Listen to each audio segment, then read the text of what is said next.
Tutoriel spécial paresseux. Vous allez juste parler et ça va écrire tout seul. Et pas seulement sur votre téléphone, mais dans un document qui pourrait ressembler à Word, sauf que ce n'est pas Word. Je ne vais pas utiliser la dictée vocale de Microsoft, je préfère celle de Google, même si Google peut avoir tous ses défauts de prendre vos données et de faire de la publicité, etc. Bon, vous avez un compte Gmail ?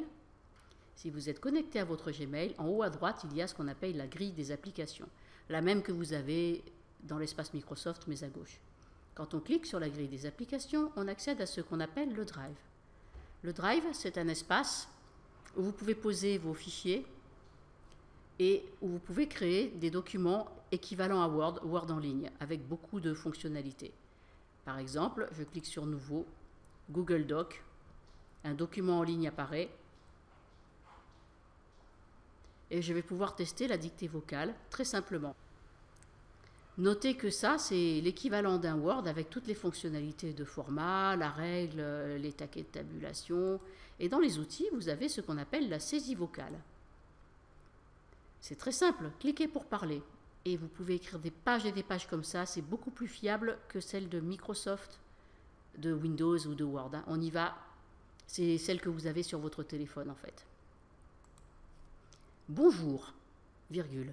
Ceci est une démonstration de dictée vocale. Point. Nouveau paragraphe.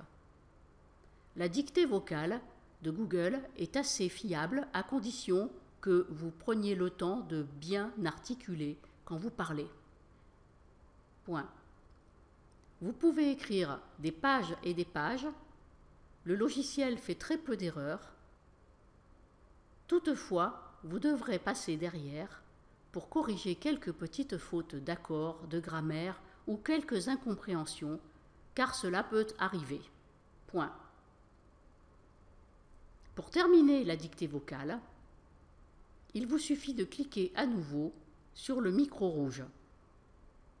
Point. Voilà ce que c'est capable de faire. Alors, elle est assez fiable. Voilà, quelques incompréhensions. Vous voyez qu'il y a un petit souci. Et on vous propose une correction avec un clic droit. Et là, il y a une bêtise parce qu'on aurait dû mettre un point. Essayez cette orthographe avec le point. Je pense que la démonstration est concluante et vous propose d'écrire dans le canapé ou dans la chaise longue avec un bon petit cocktail à siroter, vos pensées les plus profondes, vos prochains romans. Puis après, vous pourrez vous faire relire aussi par un logiciel équivalent afin de vérifier que votre langage est fluide.